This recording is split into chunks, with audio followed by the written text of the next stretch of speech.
Hello, hello, hello, hello, hello. Welcome, welcome. How are we doing? How are we doing, Aries? It's so good to be here with you. I hope you're all doing well. Um, I was hearing be still. I was hearing some of you need to meditate, or you have been meditating more recently. I'm also hearing that for some of you, it can be a bit difficult to get into that space of stillness. Um, for some people, meditation doesn't look like traditional meditation or what people would tell you that it's supposed to look like. Sometimes it's just literally laying down. You don't have to close your eyes or whatever. Just being still, being quiet is enough. There's also something called deep rest, non sleep deep rest, NSDR. So feel free to look that up if that is resonating for you. Personally, I fall asleep. I'm falling asleep, honey. Some of you do need to rest a bit more. Um, I know it can be difficult to feel as though I'm hearing time pressure. Um, that is definitely something that I resonate with. I felt, even though I'm recovering from a serious accident, I kind of found myself trying to stick to my routine that I had for work before I was in the accident. Um, and it was messing with me. It was messing with my recovery. I felt a lot of pressure from people kind of asking me, why are you sleeping so much? Or why are you sleeping in so late? Or whatever. And in my mind, I'm like, is it not obvious? I'm recovering. But for some people, like I've said in a previous message, for them, rest is earned. So if you haven't worked a 10-hour shift, there's no reason that you should be tired. When in actuality, everything needs to rest. So 2 lives ago, I had a similar message. So if you feel called, definitely check that out. But rest is necessary. It's not something that you need to earn. It's not something that, comes after hard work. If you've been awake for a select amount of time, for a certain amount of time, you may be tired. You may even want a little nap just to refresh yourself.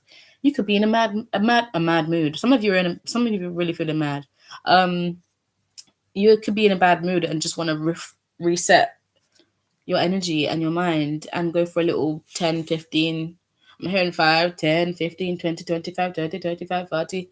So some of you are really experiencing some really serious, intense emotions, some intense feelings of frustration, anger. I'm hearing rage. I'm hearing don't let people draw you out. If you're gonna feel rage about anything, don't let it be because somebody else has behaved in a way that's got you feeling like that. Um, People will try to mad you, is what I'm hearing. Don't let them mad you. I remember this one time I was really angry and I was crashing out, and my mom was like, you can't let people draw you out. You can't let people take you out of who you are. Because I'm naturally quite a calm, collected person. I'm quite outspoken, and because I'm quite outspoken, um, I don't really tend to rile up. I'm quite good with my words most of the time. Um, I guess now it's a bit more difficult. I'm hearing some of you are in isolation because of this, because you don't want people to see you sweat. I'm hearing you don't want people to see you sweat. Um, because you're trying to avoid something, you've gone into a period of isolation. I I don't think it's best for us most of the time to do that in terms of to, be in solitude or exclude ourselves from activities. I'm hearing activities, events. Um, but if you are going to, if that is what you feel like you need to do, then absolutely. What I would say is that make that time work for you. Make sure that in that time you're resting. Make sure that in that time you're doing things that bring you joy and that take you out of the energy you're trying to avoid. So if you're trying to avoid anger, um, Do things that make you smile, do things that make you laugh, talk to people that encourage you, speak life into you. Don't sit and wallow. I'm hearing don't sit and wallow in the anger, don't sit and wallow in the grief. Maybe some of you could be grieving a job, a loved one. You could be grieving a relationship. You could be grieving a situation. You could be grieving preemptively. I'm hearing you're grieving a relationship that hasn't happened yet. Um, so maybe some of you, mm, um, for some of you, if you're grieving a child, that child is with you. They've not left. They're with you. You know, when you speak to them, they hear you. Um, I'm hearing there's clarity when you be still. Being still leads me into meditation. Um, I'm seeing somebody praying, and as they're praying, they're pacing. Um,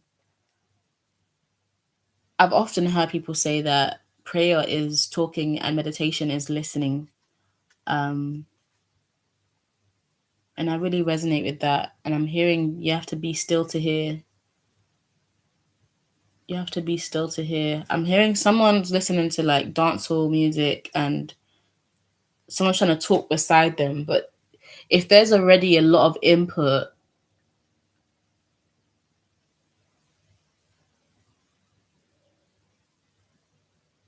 it can be difficult to step in the right direction. I'm hearing you may not know where to go because you can't hear the direction. I'm seeing trainers, I'm seeing footwear, shoes, sneakers, as the Americans call it. Um, Someone needs to quiet their mind, quiet their surroundings. Quieting one's mind is, I feel like it's a skill that can be quite.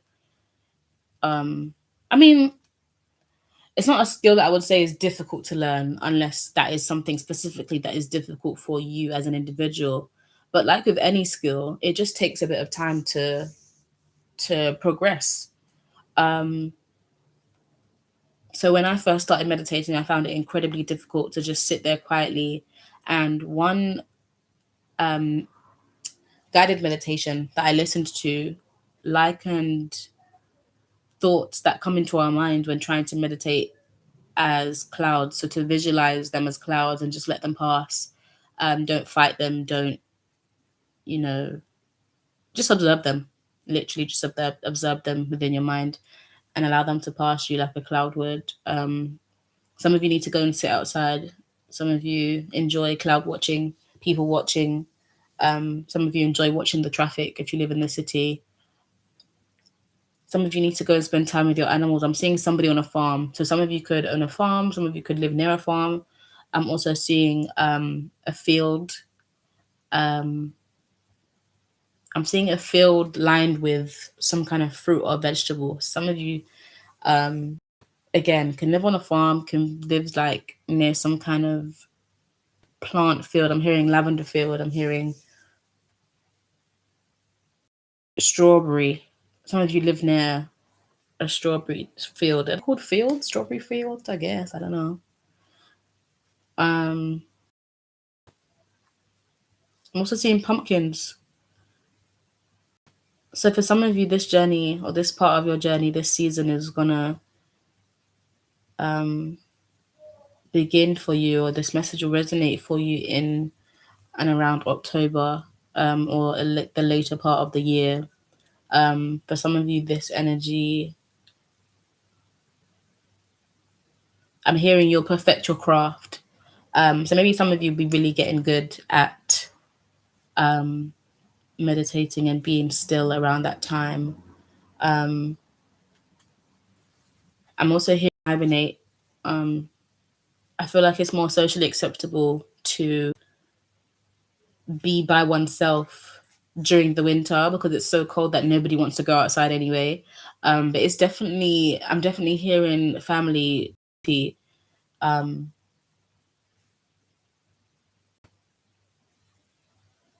I'm hearing be alone when you feel called to, not when you feel like you want to. Mm. I'm also hearing when you need to. Be alone when you need to. Eat when you need to. Drink when you need to. Unless you have specific goals in these areas, just do the things when you feel like is the right time for you to do these things. Don't do them at a specific time. I'm hearing because somebody says so. Um, I'm also hearing Unpretty by TLC. Um,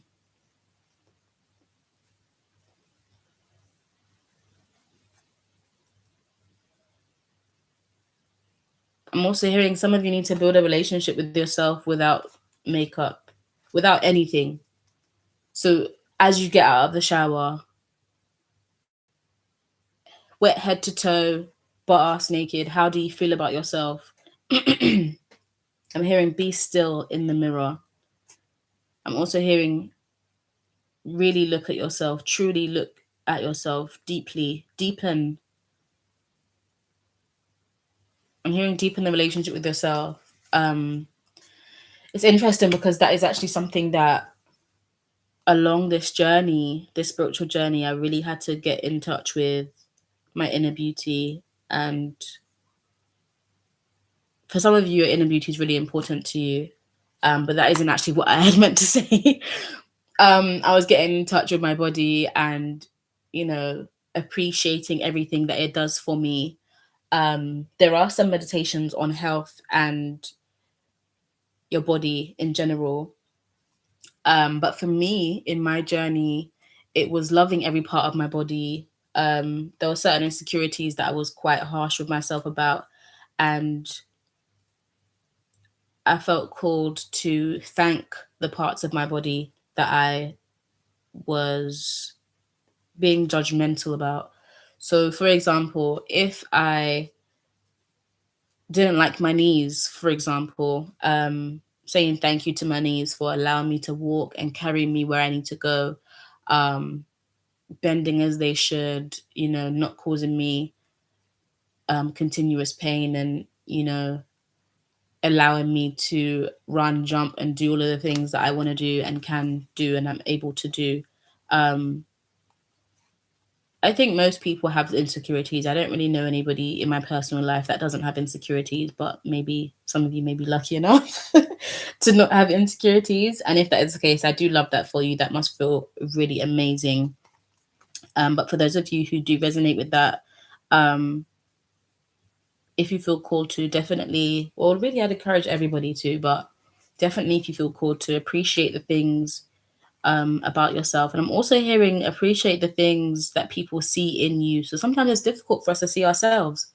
And sometimes we do need people to, you know, encourage us or tell us who they perceive us to be. So, for example, one of my friends said that I'm really outspoken and she really appreciates that about me because, for example, if I see something that I don't agree with, I'm often likely to, you know, try and correct it, fix it. Some of you are problem solvers, I'm hearing. I'm hearing Bob the Builder. That was a children's cartoon that I used to watch as a child. So if I see somebody, for example, um, being mean to someone, I might interject and be like, you don't need to talk to this person like that, or, you know, whatever it is. And people around me admire that about me, that I protect people, I'm outspoken. And for me, in the past, I've seen that as a negative thing because sometimes I'm hearing put your money where your mouth is. In that interjection and in, you know, getting involved and protecting people, that energy has then been turned on me to essentially be like, why are you getting involved or whatever the case may be. Um, but that doesn't mean that I'm going to change. Because some people don't like it doesn't mean that I'm going to change. And I've had to really appreciate the things about myself. There's always a positive. Every aspect of you has a positive. And even if that positive seems like a negative to somebody else or vice versa, um, there's never a moment that you can't decide to maintain who you are or to change who you are. So if you notice that on the flip side, maybe you're a bit passive, it's never too late to decide, you know what, I'm going to work towards being less passive, or whatever the case may be, whatever it is that you want to do. Because one thing I've noticed about life is that what serves you today may not serve you tomorrow. So tomorrow, being outspoken might not serve me, and I might just want to be a bit more reserved and kind of reserve my judgment, reserve my thoughts and feelings, and kind of keep them more so to myself. And that also would be okay. There's nothing wrong with that. The characteristics that you have as a child don't need to carry you into adulthood a lot of the time. There's a frankness and it can sometimes be viewed as a meanness that children have that I really admire. They're just very to the point, and it's not often to hurt your feelings, um, or to, make you feel bad about yourself, but they're just very much honest. They haven't developed that filter that a lot of adults have here in the Western world, specifically in the UK, where this fake politeness is everywhere. Um, they're just very honest, very straightforward, and I really do admire that. Um, so yeah, some of you, whoever that's for, I hope that you received the message well, that it resonated. Let me know if it did resonate. And yeah, if you're starting your day, just rising, or going about your day, I hope you have a lovely day. I hope you have all of the things that you desire. And if you are going to sleep anytime soon, I really hope that you have the sweetest of dreams and have a whale of a time exploring dreamland. Thank you so much for being here, and I'll speak to you guys again soon.